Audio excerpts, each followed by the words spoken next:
Почитувани, добар ден. Започнуваат вестите на Канал 8. Советот на општина Кочани даде едногласна подршка на предлог одлуката за обезбедување финансиска помош за тимот ученици кои ќе учествуваат на меѓународниот надпревар по роботика во Соединетите Американски држави. Средствата се обезбедени од општинскиот буџет, а освен општината помогна и бизнис секторот, здруженија и институции од општината и регионот. Обезбедени се неопходните финансиски и други средства за учениците од училиштата од Кочани кои го сочинуваат тимот што ќе представува нашата општина и државата на меѓународниот надпревар по роботика во Соединетите Американски држави. На седницата на Советот на општината, на која две од трите точки всушност се однесуваа на одобрување пари за покривање на дел од трошоците за нивното патување и учество на надпреварот, беше дадена едногласна подршка. При тоа беше речено дека учениците заслужуваат да ја добијат финансиската и секаква друга помош за достојно да не представуваат во странство. Градоначалникот Илиев додаде оти не постоела никаква дилема дали можат да се обезбедат пари од буџетот. Општината стоеше целосно да располага и на овие деца да го остварат својот сон да отпатуваат до Америка. Значи, целосно како институција се вклучивме и јас лично во барањето, бидејќи периодот беше многу краток и успеавме за толку краток период да ја обезбедиме визи.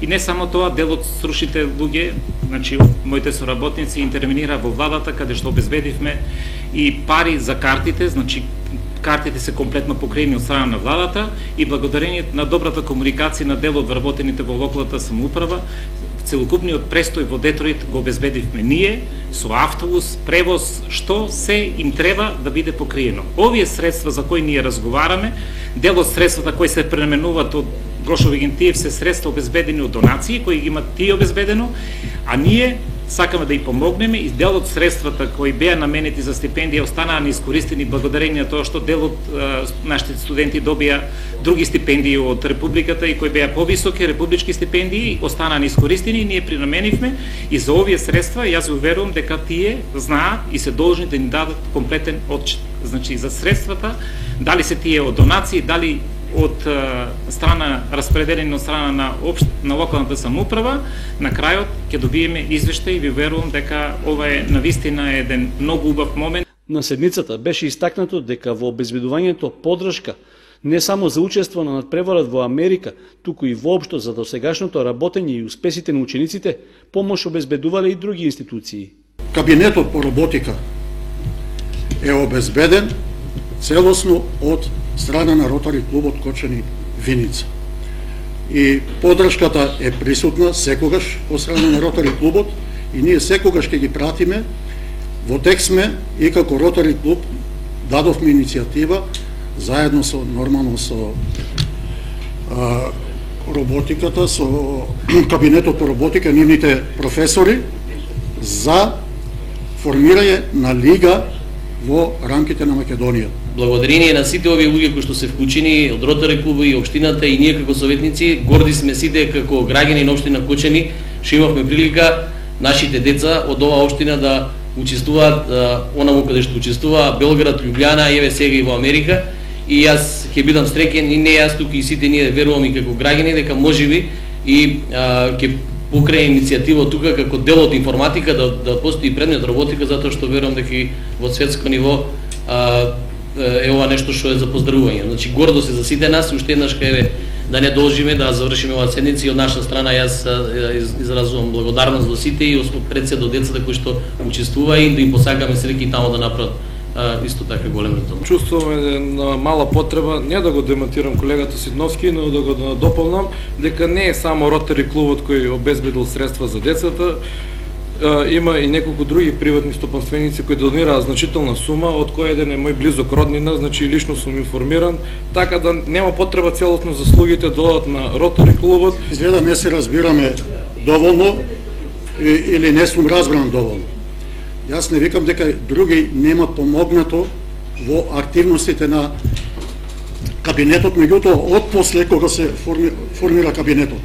Јас ве уверувам дека целокупните средства за кабинетот по роботика јово се од Ротари клубот. А после се друго натаму што следи, има и други вклучени во таа активност. По краткото до објаснување, советниците преминаа на гласање за предлог одлуката и со 19 гласа за беше дадена согласност од општинскиот буџет да се префалат пари на Средното општинско училиште Гошо Викентиев. Тие ќе бидат пренаменети за потребите на тимот ученици кои ќе учествуваат на меѓународниот надпревар по роботика во Соединетите Американски држави. Комуналното јавно предпријатие Водовод е домаќин на првата од трите работни активности во рамки на меѓународниот проект, чија тема се климатските промени, а што е финансиран преку Еразмус плюс програмата на Европската унија. Освен од Македонија, во проектот се вклучени слични јавни предпријатија, како и училишта од Бугарија и Хрватска. Општина Пештера од Република Бугарија, локалната администрација од Лудбрек, Република Хрватска и комуналното јавно предпријатие Водовод од Кочани се дел од партнерскиот проект со кој ќе се развива транснационален стратешки документ што ќе ги опфаќа темите поврзани со климатските промени. Проектот 2,5 минути до полнок, иновативен едукативен пристап кон темите за климатски промени во основните училишта е финансиран од страна на Еразмус плюс програмата, а започна на 1 ноември минатата година. Во основното училиште Крсте Петков Мисирков во Оризари, кое е дел од партнерската мрежа од македонска страна, се одржа првата почетна средба на која се договараа активностите за наредните 4 дена што ќе се случуваат во нашата општина. Сега во моментот се наоѓаме на првиот тренинг од трите предвидени. Првиот тренинг се одвива во Кочани, каде што ќе се одвива тренинг за сценарија и генерални запознавање со климатските промени. Потоа ќе имаме тренинг во општина Пештера, каде што ќе имаат експериментални докажување на климатските промени, кој што ќе биде извршен од страна на регионалната агенција за енергетика од Пазарџик, и третиот тренинг каде што ќе имаме вмрежување на наставниците за транснационална соработка, каде што ќе практично преку Етвилинг платформата ќе можат тие да соработуваат и во моментот ќе се гради еден документ кој што ќе има еден акционен план за како да соработуваме во иднина. Значи оваа транснационална соработка мора да продолжи, така и бара и Еразмус плюс програмата, значи за одржливост на проектот, какви апликации би спремале за во иднина истите овие партнери во ова или во некој од другите европски програми кои што финансираат образовни проекти. Проектот е насочен кон подобрување на знаењата и вештините на наставниците и учениците од основните училишта за подобро да ја разберат климатската наука и да се насочат кон климатските промени и потребата од примена на обновливите извори на енергија, и тоа во и надвор од училницата. Освен тоа, учениците ќе учат како да развијат добар систем на вештини на размислување за предвидување на глобалните климатски промени и за поттикнување критички пристап на размислување за тоа кои се главните причини за овој природен феномен. Инаку проектот стартуваше минатата година со првиот транснационален состанок во општина Пештера во Бугарија, на кој сите институции потпишаа договори за партнерство, а беше формиран и проектен управен одбор. Време трајањето на проектот е 24 месеци, а вкупниот буџет изнесува 135.000 евра.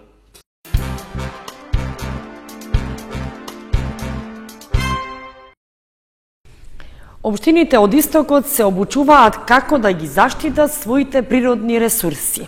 Обуки се одржаа и во Виница. 11 општини од Источниот плански регион се уште немаат заштитени подрачја. Во постапка за прогласување се 2 локалитети, но процедурата трае доста долго. Останатите општини се во втора фаза на обуки, кои се одржаа и во Виница. Веќе 6-та година се реализира во Источниот плански регион, кој што ги опфаќа 11 општини од овој дел од Република Македонија. Главен столб на втората фаза од програмата за зачување на природата во Македонија е прогласувањето на заштитени подрачја, со кои што можеме да кажеме дека не може да се пофали Источниот плански регион, за разлика од другите делови од државата. Тоа не значи дека Источниот плански регион, односно целиот слив на реката Брегалница, нема природни вредности кои што и такако можат и заслужуваат посебен третман на заштита, не заштита само како забрана на секаков тип на активности, туку напротив, да овие идни заштитени подрачја помогнат на некој начин и во социоекономскиот развој на регионот. Од истражувањата кои што беа спроведени во првата фаза од програмата, произлегоа резултати кои што дадоа препораки кои делови се највредни за заштита и зачувување и нормално во нивна промоција. Сега во втората фаза, главниот столб е прогласувањето, самата процедура, која што е долг процес и кој што веќе на некој начин отпочнува. Инаку, сите чинители треба да бидат целосно вклучени во самата процедура за прогласување, додава Шушлевска. Тоа што дојдоа како препораки се изфилтрираа јасните насоки, во која насока треба да се движи стратегијата и визијата. Најдобра опција е да имаме едно заштитено подрачје, областа на Осогово и Ченгино Кале во Малешевскиот регион, кои што треба да помогнат во идниот развој на овој регион. Предизвиците за управување за општините се големи. Овие облаки треба да им помогнат на вработените за подготовка на апликации за проекти кои се насочени кон заштита на природата. Програмата поддржува вакви активности како обуки, кои што ќе бидат една низа на обуки на различни теми, кои што треба да им помогнат на вработените во општината да полесно можат да прават апликации за едни проекти кои што се однесуваат на зачувување на природата, да ги спроведуваат самите проекти, но исто така да учествуваат и во управувањето на природните ресурси и во управувањето на едните заштитени подрачја. Имајќи го во предвид фактот дека Зелената агенда е глобална стратегија која се имплементира прво на локално, па на регионално, национално ниво, овој проект е од големо значење за промовирање на одржливиот развој во земјата и постигнување напредок на индикаторите за одржлив развој, за интегрирање на вредностите на екосистемите и биодиверзитетот во развојните процеси и планирањето на национално и локално ниво, а истиот се реализира со поддршка на Швајцарската агенција за развој и соработка, Фармахем и Источниот Атлантски регион. Делегација од Сојузот на борците од Народно-ослободителната војна Кочани положи свежо цвеќе на споменикот на слободата. Со тоа им одаде почит на жртвите од Кочанско кои загинале при пробивањето на Сремскиот фронт за време на Народно-ослободителната војна. Членовите на Сдруженијето на борците од Кочани достојно ја одбележаа 73 годишнината од пробивањето на Сремскиот фронт на крајот на Втората светска војна. Со положување цвеќе и едноминутна почит, тие им се поклонија на сите партизански борци кои ги дале животите за ослободување на татковината. На 12 април 1945 година е пробиен Сремскиот фронт, на кој учествува 14-та македонска младинска народно-ослободителна ударна бригада Димитар Влахов. И наши борци повеќе загинале надвор од Македонија по боиштата во Србија и Хрватска, на Срем, Винковци, Врполје, Славонска Пожега, Кајгана, Гарешница, Дуго Село и Загреб и на други места. Состојбата од Кочани е таква, за тоа што од 14-та македонска бригада, која е формирана на источни дел на Македонија, Штип, Струмица, Берово, Делчево и Кочани, најмногу загинати има од Кочани и Кочанско. Негде 55 според најновите подаци, тамо порано имаме некои испуштени.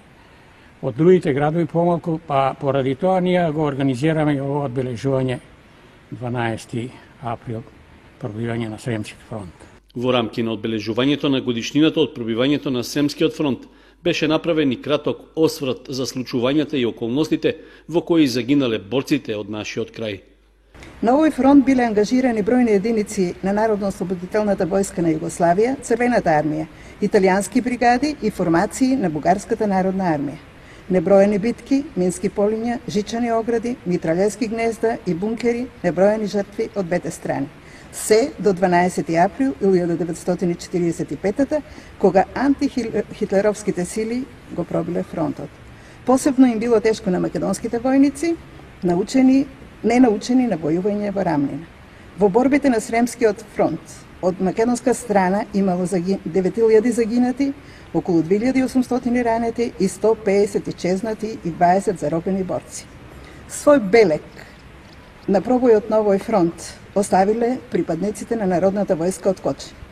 Дел од нив својот живот го завршиле токму на ова боиште. Делегацијата на Сдруженијето на борците од Кочани во знак на почит кон жртвите за слобода на поранешната заедничка татковина исполнија и револуционерни песни, посветени на славното минато од периодот на Народно-ослободителната војна.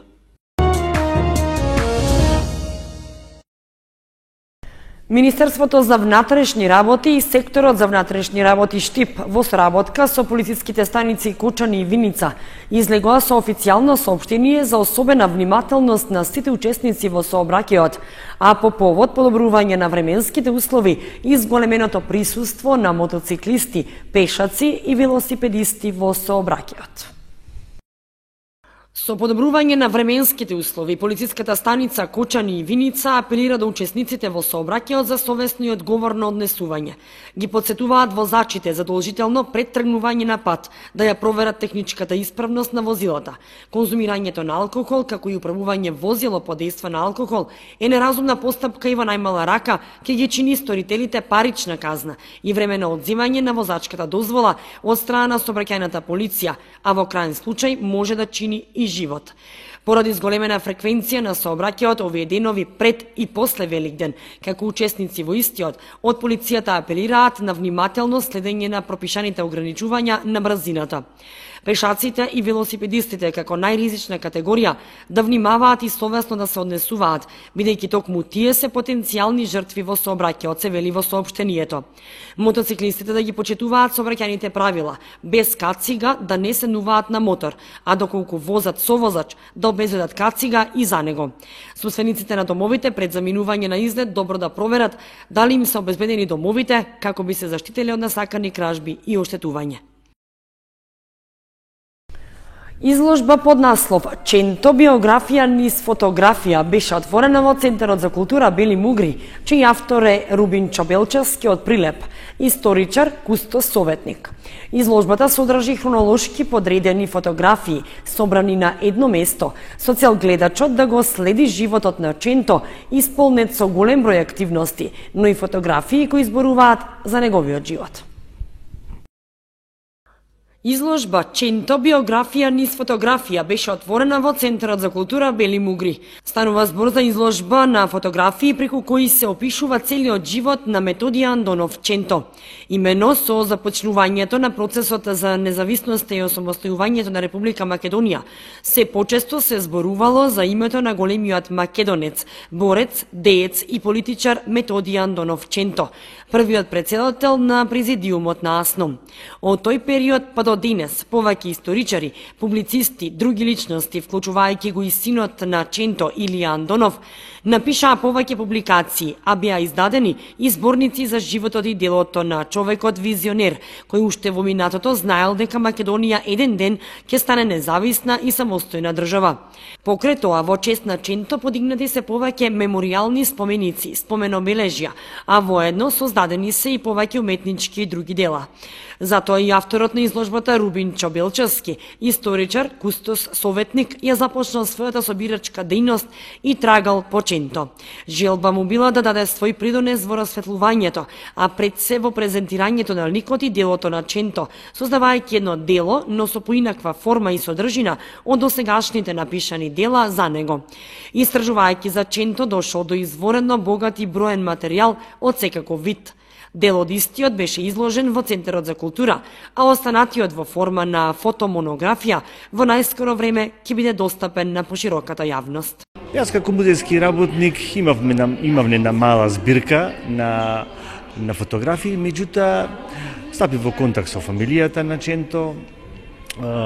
Се уште се живи неговиот син Илија и неговата ќерка Марија, кои што несебично ми стапија дел од нивната фототека, така речено, и ја почнав, јас го кажувам, трагањето по Ченто, по разни институции, по разни домови, по поединци, така да создадов една збирка од преку 200 фотографии, кои што хронолошки ги подредив, така да овде прикажан е животот на Ченто од неговото раѓање 1902 година до неговата смрт 1957 година, меѓутоа и го прикажав условно кажано животот на Ченто и после неговата смрт, така го велам тоа, бидејќи од 90-тите години почна да се пишува книги за Ченто, да се градат споменици, спомени обележја во негова чест, да се именуваат разни булевари, улици, плоштади, населби и така натаму, и сето тоа на некој начин ми беше предизвик да го ставам во една изложба. Меѓутоа не само тоа, јас оваа сета изложба со дополнително со хронологија на Ченто подготвувам веќе во завршна фаза, и ова година Министерството за култура ќе финансира фотомонографија за Ченто. Значи ќе содржи целосно оваа изложба и уште текстуален дел, хронологија и одредени текстови за животот и делото на Ченто. Авторот Белчевски изрази благодарност до поголем број установи и поединци кои несебично му помогнале во реализација на проектот, како и до Националната установа Завод за заштита на спомениците на културата и Музеот на град Прилеп и до Министерството за култура на Република Македонија. По повод јубилејот 50 години постоење на Националната установа Центар за култура Бели Могри Кочани, во вторник 17 април со почеток од 18 часот ќе биде отворена изложбата Ана Франк Историја за денес. Изложбата представува збир од 39 изложбени панели, преведени на македонски и албански јазик, кои носат бројни детали од животот на малата Ана и незиното семејство од Втората светска војна. Младинскиот образовен форум и Центарот за култура Бели Могри од Кочани ги покануваат сите граѓани на церемонијалното отворање на патувачката изложба Ана Франк Историја за денес, која ќе биде отворена во вторник на 17 април со почеток од 18 часот во Центарот за култура. Изложбата ќе биде отворена за посетители до 3 мај 2018 од 8 часот до 16 часот, а влезот е бесплатен. Отворањето ќе биде проследено со поздравни говори од градоначалникот или представник на општина Кочани и представник од Центарот за култура Бели Могри, како и представник од Младинскиот образовен форум. Изложбата представува збир од 39 изложбени панели, преведени на македонски и албански јазик, кои носат бројни детали од животот на малата Ана и незиното семејство од Втората светска војна. Изложбата е отворена во Македонија во рамки на проектот Историја, повиест, лекции за сегашноста, а организатори се Младинскиот образовен форум и куќата на Ана Франк од Амстердам. Во изложбата има и панели кои се креирани посебно за македонскиот контекст во периодот по Втората светска војна до денес, а изработени од домашните експерти Мишо Докмановик и Бесник Емини. Она што ја прави оваа изложба поинаква е што водичи за посетителите ќе бидат млади волонтери, средношколци кои поминале обука за да ја раскажат приказната на Ана Франк. До сега изложбата била поставена во 16 градови во државата, а ја посетиле повеќе од 16.000 млади. Изложбата во Македонија е изработена и донесена во рамки на проектот Историја, лекции за сегашноста, поддржан од Европската Унија. Во Македонија изложбата доби поддршка од Министерството за надворешни работи, Министерството за култура, за образование и наука, Меморијалниот центар на Холокаустот на евреите од Македонија и амбасадата на Кралството Холандија. Проектот има за цел да го покрене вниманието и поттикне дискусија за настаните од блиското минато на Западен Балкан, кои се причина за различни поделби и генерирање на конфликти во минатиот век. Преку промовирање на критичко размислување за настани од историјата и нивното значење во современото време и случување, целта на куќата на Ана Франк и партнерите е да се постигне помирување преку диалог за заедничкото минато.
Почитувани, тоа беше се што ви подготвивме за вестите на Канал 8. Информациите ги имате и на нашата веб страница kanal8.mk. Довидување.